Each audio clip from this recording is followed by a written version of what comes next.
다 같이 사도신경으로 신앙 고백하겠습니다.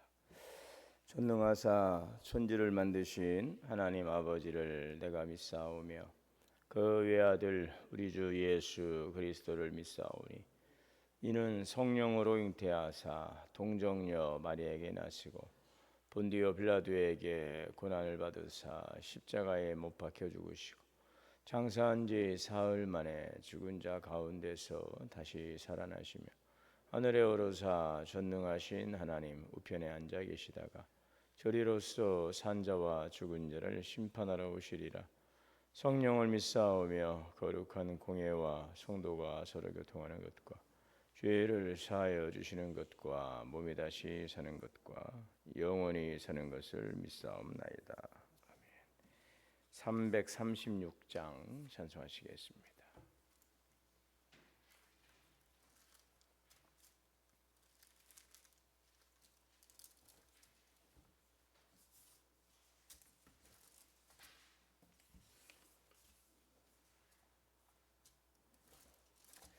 환난과 핍박 중에도 성도는 신앙 지켰네. 이 신앙 생각할 때에 기쁨이 충만하도다. 성도의 신앙 따라서 죽도록 충성하네. 옥중에 매인 성도나 양심은 자유 얻었네. 우리도 고난 받으면 죽어도 영광 되도다. 성도의 신앙 따라서 죽도록 충성하겠네. 성도의 신앙 본받아 원수도 사랑하겠네. 인자한 언어 행실로 이 신앙 전파하도다. 성도의 신앙 따라서 죽도록 충성하겠네. 아멘. 김인옥 집사님 감사의 물 올립니다. 기도하겠습니다. 사랑과 은혜가 풍성하신 하나님 은혜와 사랑을 감사합니다. 오늘도 새로운 하루를 허락하시고 이 새벽 주님의 말씀 앞에 우리를 깨우시니 감사합니다. 오늘도 하나님의 은혜로 살아가게 하시고 우리의 삶 속에 주님의 평안과 기쁨이 가득하게 하여 주옵소서. 분주한 일상 속에서도 하나님을 먼저 바라보게 하시고 말씀과 기도로 하루를 시작하게 하옵소서. 오늘 하루도 우리의 발걸음을 인도하여 주시기 원합니다. 만나는 사람마다 사랑으로 대하게 하시고 우리의 말과 행동 속에 예수님의 따뜻함이 나타나게 하여 주옵소서. 작은 일에도 감사하게 하시고 어떤 상황 속에서도 믿음 잃지 않게 하여 주옵소서. 몸과 마음이 지친 성도들에게 새 힘을 주시고 가정마다 평안과 웃음이 넘쳐나게 하여 주옵소서. 우리 자녀들의 삶을 붙잡아 주시고 일터와 삶의 자리마다 하나님이 함께하여 주옵소서. 계획하고 기도하고 있는 일들을 잘 이루어가게 하시고 또 학업에 있는 자녀들 지혜와 총명과 명철을 더하시고 직장을 위해 기도하고 있는 이들에게 좋은 일터를 허락하여 주옵소서. 결혼을 또 위해서 기도하고 있습니다. 믿음의 가정을 이룰 수 있도록 좋은 만남을 통하여서 아름다운 믿음의 가정 이루어갈 수 있도록 주님 인도하여 주옵소서. 우리 교회가 사랑의 공동체가 되게 하시고 예배 때마다 성령의 기쁨이 충만하며 서로 격려하고 함께 기도하며 세상 속에서 빛과 소금의 사명을 감당케 하여 주옵소서.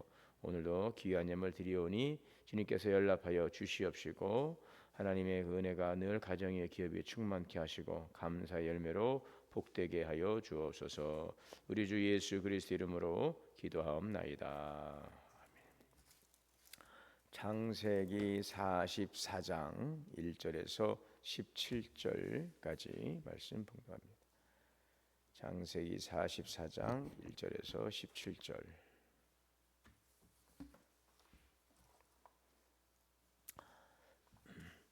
요셉이 그의 집 청지기에게 명하이르되 양식을 각자의 자루에 운반할 수 있을 만큼 채우고 각자의 돈을 그 자루에 넣고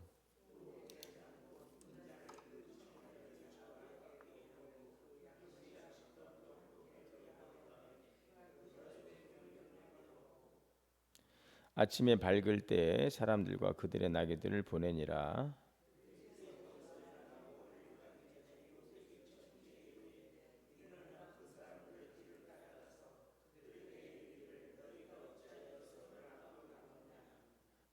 이것은 내 주인이 가지고 마시며 늘 점치는 데에 쓰는 것이 아니냐. 너희가 이같이 하니 악하도다 하라. 그들이 그에게 대답하되 내 주여 어찌 이렇게 말씀하시나이까. 당신의 종들이 이런 일은 결단코 아니하니나이다.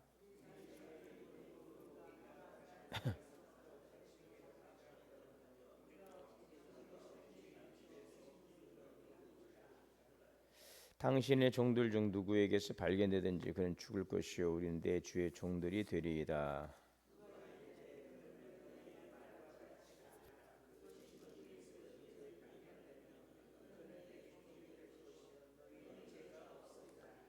그들이 각각 급히 자루를 땅에 내려놓고 자루를 각기 푸니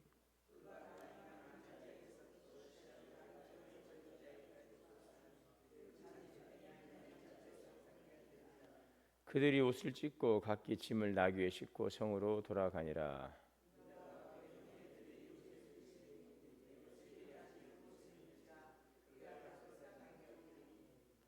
요셉이 그들에게 이르되 너희가 어찌하여 이런 일을 행하였느냐. 나 같은 사람이 점을 잘 치는 줄을 너희는 알지 못하였느냐.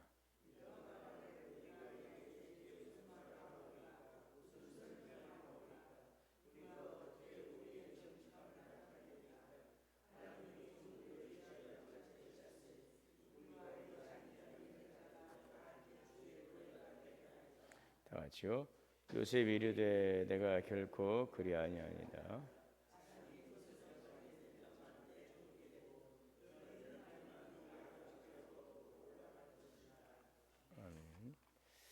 네, 하나님의 은혜와 평강이 우리 모두에게 충만하시기를 주 이름으로 축복합니다. 네, 오늘 본문은 은잔 도난 사건 이렇게 제목을 정할 수도 있겠습니다. 지금 요셉은 형들을 이제 이미 만났지만 아직 자신이 요셉이라고 하는 사실을 밝히지는 않았죠. 왜 그랬습니까? 형들이 정말 변했는지 보고 싶었습니다. 과거에 자기를 이렇게 매몰차게 구덩이에 던져놓고 사람들에게 미디안 상인에게 팔았던 그 참으로 냉정한 그런 형들인지 아니면 그들이 이제 좀 회개하고 변했는지 이제 보고 싶었던 것입니다. 과거 형들은 요셉을 미워하고 또 아버지의 사랑을 독차하지 않은 것처럼 보인 요셉을 너무나 시기하고 또 질투하고 그래 결국 구덩이에 던져 넣었는데 그리고 은 20에 요셉을 팔아버렸습니다. 그 아버지 야곱에게는 이 요셉이 죽었습니다. 거짓말을 고했죠. 피 묻은 그 옷을 보여주고 짐승에게 찢겨 죽었다라고 거짓말까지 했는데, 자, 그 죄가 이제 지나간 것처럼 보였습니다. 세월도 많이 흘렀습니다. 그런데 하나님 앞에서는 이것이 끝난 일이 아니었어요. 이번에는 이제 지금 비슷한 상황이 재현되는 것 같은 오늘 사건이 발생을 하는데, 그 이제 베냐민을 통해서 이 일을 또 이제 보게 됩니다. 베냐민은 그 요셉의 친동생이고 물론 다 아버지의 자녀이지만 특별히 라헬을 통해서 낳았던 동생이죠. 아버지가 특별히 또 사랑하는 아들인데 이번에는 이 형제들이 다시 한번 이 선택의 자리에 서게 됩니다. 이번에도 그 지난 과거에 그 동생을 버렸던 그 형들 또 이번에도 그 이제 베냐민을 버릴 것인가, 자기만들 살기 위해서 이 베냐민을 희생할 것인가, 아니면 달라진 사람이 되었는가, 이것이 이제 오늘 본문의 시험대인데요. 그 요셉이 여기에 보면 1절에 그의 집 청지기에 명하여 이르되 양식을 각각 자루에 운반할 수 있을 만큼 채우고 각자의 돈을 자루에 넣으라라고 했죠. 지금 그 형제들을 이제 보내면서 그 길을 떠난 뒤에 이제 사람을 이제 취급하게 하는데, 사실은 이제 그 안에다가 자루에 돈을 넣긴 했지만 그 안에다가 은잔을 넣었죠. 그 청년의 자루에 아귀에 넣었더라. 네. 여기 보면 그 양식값 돈도 함께 넣으라.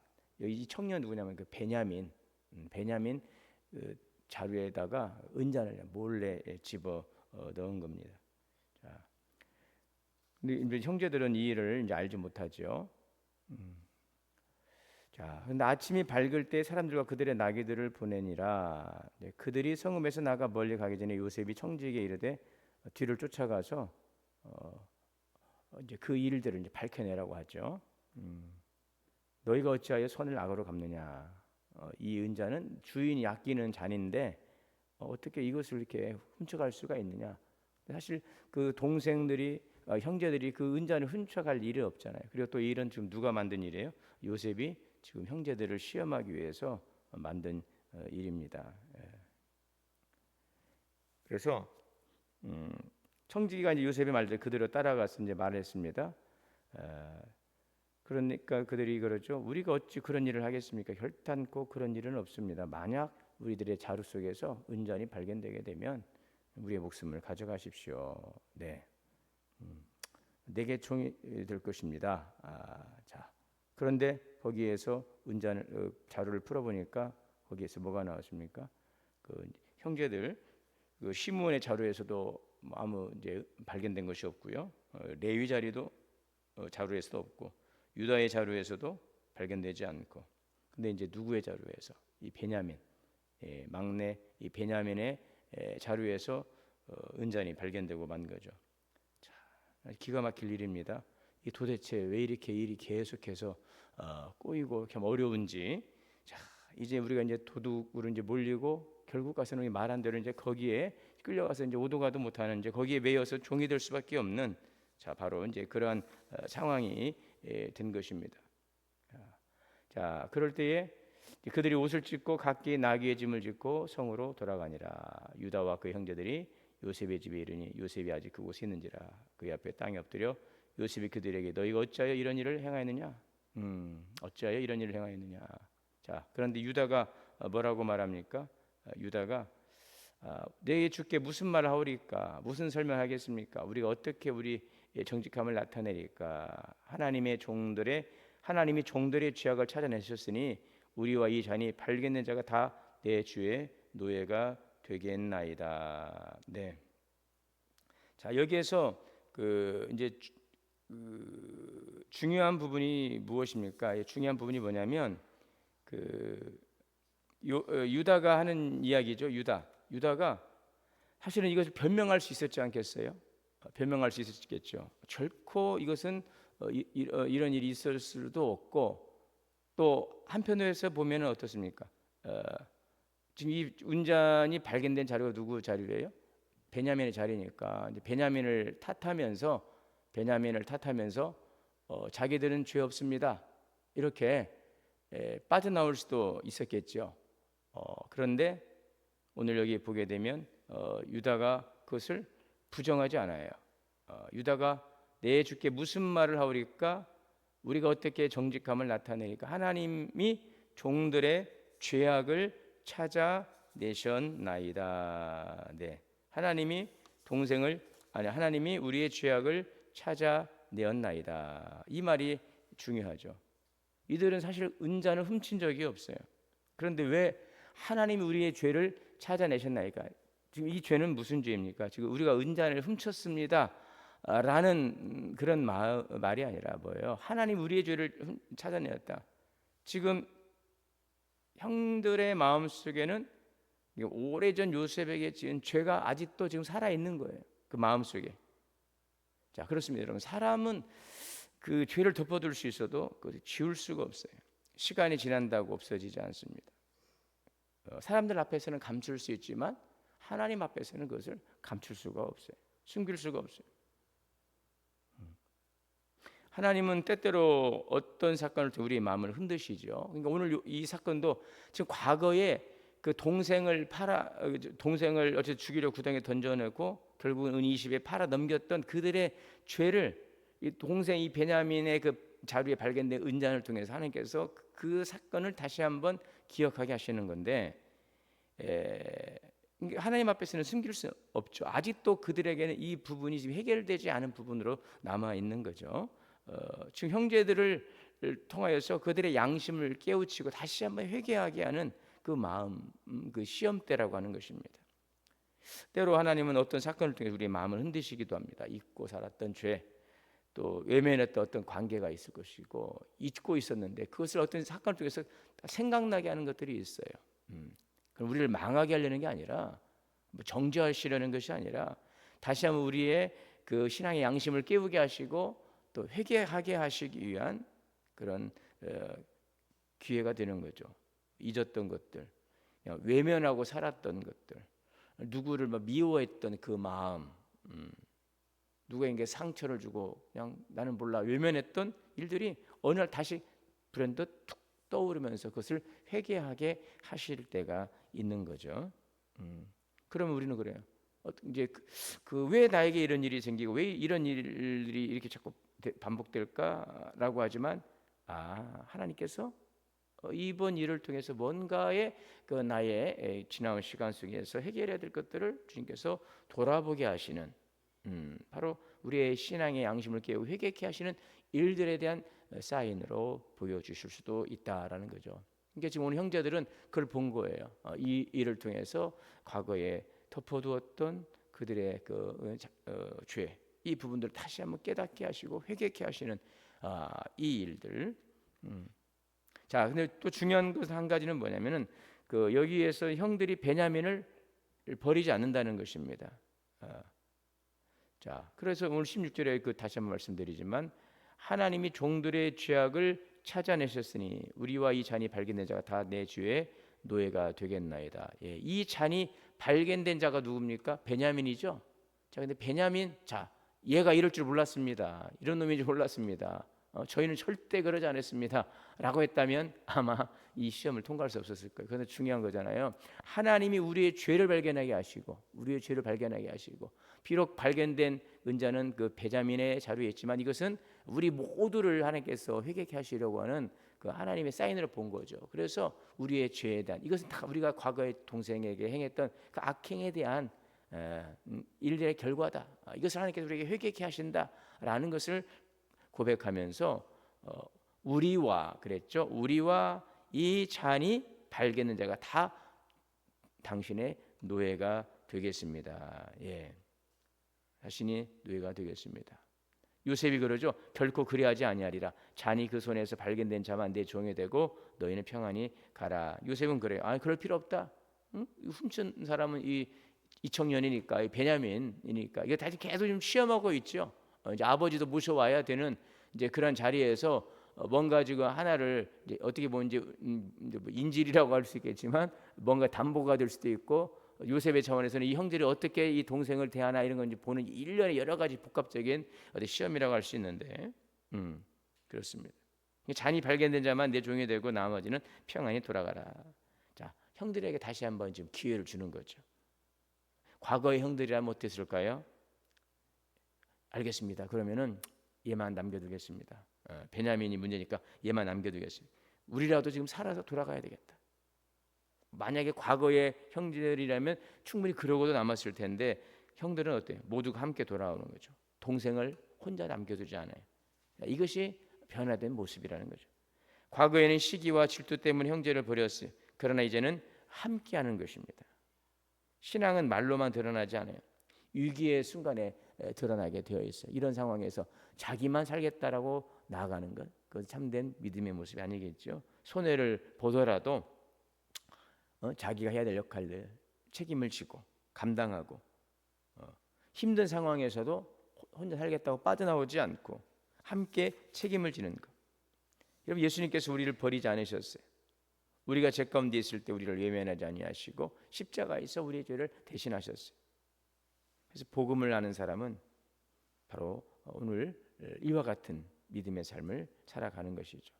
교회라고 하는 공동체는 서로 책임져주고, 서로 유해주고, 서로 붙잡아주고, 또 약한 사람이 있으면 외면하지 않고, 어려운 사람이 있으면 함께 울어주고 함께 기도하고, 그것이 바로 함께 책임지는 공동체.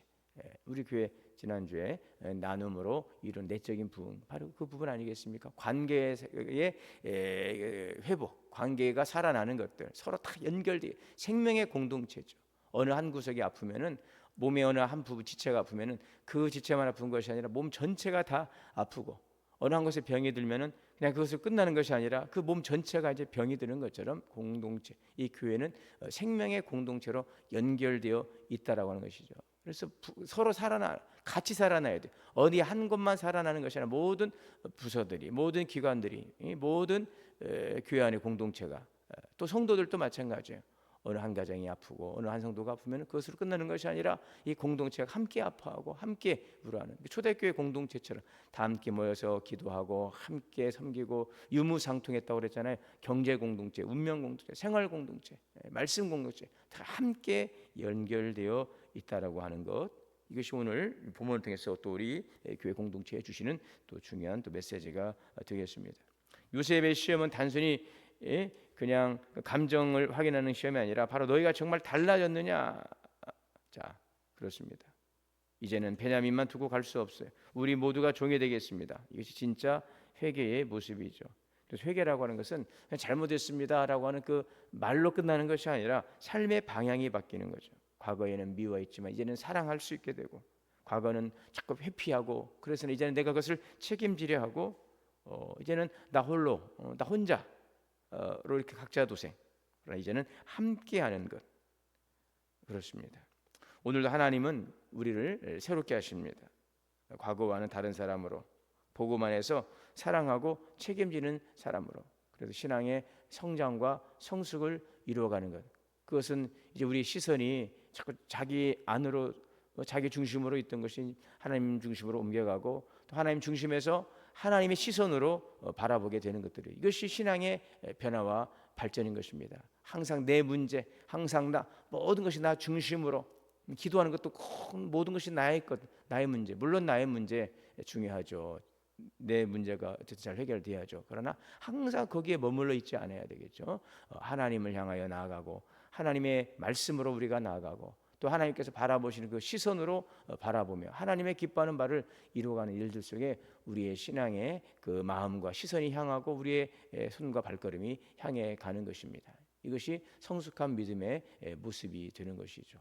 오늘 이러한 날마다 변화와 성숙을 이루어갈 수 있는 그러한 성도, 그 예전 20년 전이나 10년 전이나 그냥 항상 거기에 머물고 똑같은 신앙에서 그 다람쥐 쳇바퀴 돌듯이 그냥 반복되고, 그냥 거기 항상 자기의 문제에 매몰되어서 그냥 정체된 신앙이 아니라 한 걸음 한 걸음 성장하고 또 열매를 맺어가는 그런 성숙한 믿음의 자리로 나아갈 수 있기를 바라고, 우리의 시선도 더욱더 넓어지고 우리의 마음도 더욱더 깊어지고, 하나님의 마음과 하나님의 시선과 하나님의 사랑과 하나님의 거룩한 열심을 우리가 바라보며 그 일 속에 함께할 수 있는 귀한 믿음의 삶이 되시기를 주의 이름으로 축원합니다.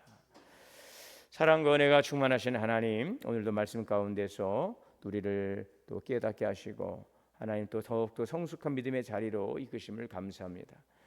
과거에 그 자기만 생각했던 그 형들, 또 그들이 이제는 어려움 속에서 변화된 모습으로 하나님 이제는 자신만이 아니라 형제들을 돌아보고 또 다른 사람들을 배려하는 이런 마음으로 성장 변화되는 것처럼 우리 신앙생활도 그렇게 성장하고 성숙해 가게 하여 주옵소서. 내 문제 나 중심에서 하나님 말씀, 하나님 복음 중심이 되게 하시고, 또 하나님께서 바라보시고 말씀하시고 행하시기를 원하시는 그 기뻐하는 바를 이루어가는 삶으로 더욱더 성숙한 믿음의 자리로 나아가게 하시고 그에 따라 합당한 열매를 맺어가는 귀한 삶이 되게 하옵소서. 우리 주 예수님의 이름으로 기도하옵나이다. 하늘에 계신 우리 아버지여, 이름이 거룩히 여김을 받으시오며 나라가 임하시오며 뜻이 하늘에서 이루어진 것 같이 땅에서도 이루어지이다. 오늘 우리에게 일용할 양식을 주시옵고 우리가 우리에게 죄 지은 자를 사하여 준 것 같이 우리의 죄를 사하여 주시옵고 우리를 시험에 들게 하지 마시옵고 다만 악에서 구하시옵소서. 나라와 권세와 영광이 아버지께 영원히 있사옵나이다. 아멘. 함께 주시는 말씀 들고 기도하겠습니다. 주여 주여 주여. 자비로 주시는 말씀